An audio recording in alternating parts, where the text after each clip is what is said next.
For 20 years, the executives at Zenith Tech walked right past him.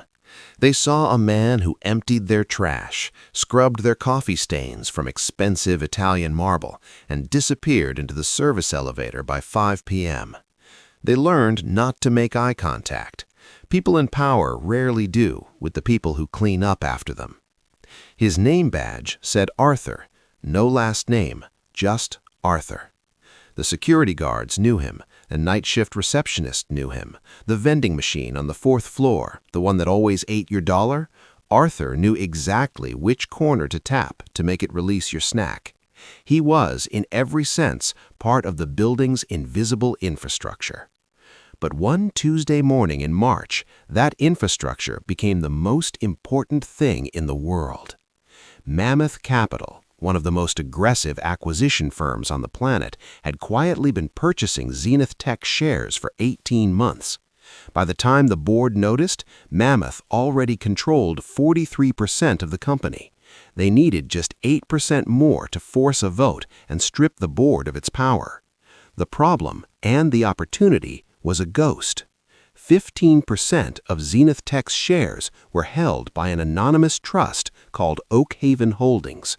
No public face, no listed officers, no response to certified letters, legal summons, or the 17 voicemails left by the company's army of lawyers. Whoever owned Oakhaven Holdings held the deciding vote in the most expensive corporate battle the tech world had seen in a decade. And then the door opened. It wasn't a white-shoe lawyer. It wasn't a rival CEO. It wasn't a government regulator or a hedge fund manager in a $4,000 suit. It was Arthur, mop still in hand, blue jumpsuit still damp at the knees. He walked to the center of that mahogany boardroom like he had done it 1,000 times in a dream and laid a single, worn manila envelope on the table. The room went silent. He looked at CEO Richard Harlow, a man Arthur had watched rise from junior VP to the top of the company, and said 5 words that stopped everyone's heart. "I believe you're looking for me." To understand how a janitor became the most powerful man in a tech empire, we have to go back to 1998, before the IPO, before the billion-dollar campus, before any of it. Arthur Beaumont wasn't always invisible. He was the co-founder's closest friend, 2 kids from the same working-class neighborhood in Columbus, Ohio, who shared one obsession, the idea that technology could be built differently, not for shareholders, not for quarterly earnings calls, for people. When Zenith Tech was just 2 guys, a second-hand server rack, and a dream too big for the garage it lived in, it was Arthur who kept the lights on, not metaphorically, literally. The electric bill was overdue, the landlord was threatening eviction, and Daniel Crest, brilliant, visionary, and completely broke, was 3 days from having to move back to his parents' house. Arthur walked into that garage with a cashier's check for $5,000, every dollar he had saved from 3 years of night shifts at a distribution warehouse. He handed it to Daniel without a contract, without a shareholder agreement, just a handshake and a phrase Daniel would never forget: "Build something that deserves to last." For the first 5 years, Arthur was the company's conscience. While Daniel handled vision, Arthur handled character. He wrote the original employee ethics code on a yellow legal pad. He was the one who pushed for profit sharing before it was fashionable. He was the reason Zenith gave full health care benefits to part-time contractors when they had no legal obligation to do so. But companies, like people, can lose their way when the money gets big enough. By 2003, Zenith had gone public. The board was full of people Arthur had never met, with priorities Arthur didn't recognize. The ethics code he had written was buried in a filing cabinet. Profit sharing was quietly eliminated. The contractors lost their benefits.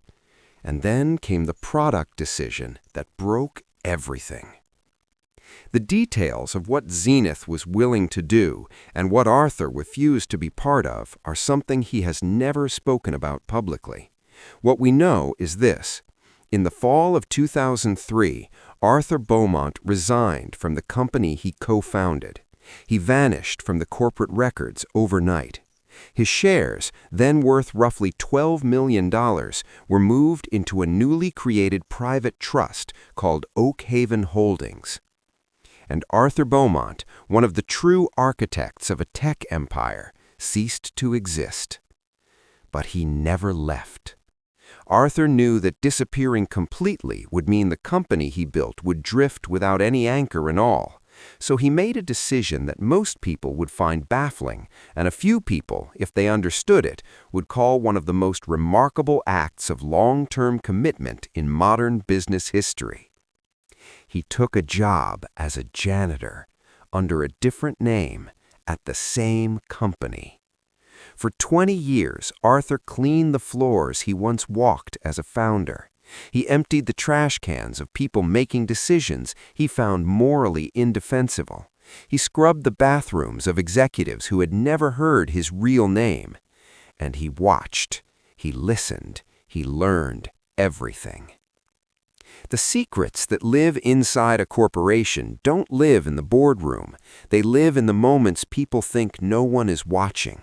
In the elevator conversations, in the break room after 7 p.m., in the parking garage at midnight. Arthur heard all of it. He knew which managers had created a culture of fear on the 9th floor. He knew which product launches had been green-lighted over the explicit objections of the safety team. He knew which contracts had been awarded to firms with undisclosed connections to board members. And for 20 years, he kept meticulous records of all of it. Because Arthur Beaumont was never just a janitor. Every dividend, every stock split, every reinvestment, Oak Haven Holdings had quietly compounded for 20 years while Arthur polished the floors above it. He had become, without a single news article or LinkedIn profile, one of the most significant individual shareholders in the American tech industry.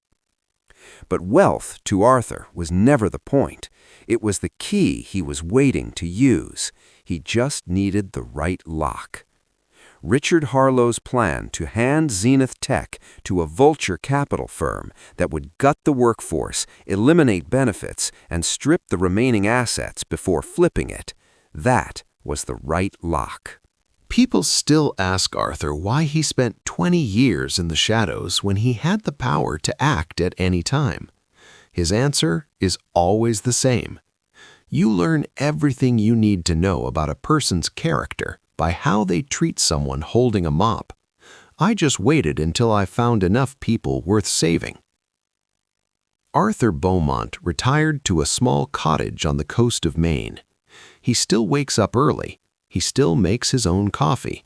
He still cleans his own floors. Not because he has to, but because he understood, long before the boardroom and the $1 billion and the headlines, something that most people spend their whole lives chasing without ever finding. Greatness isn't announced. It's built quietly, in the basement, by the people the powerful never think to look at.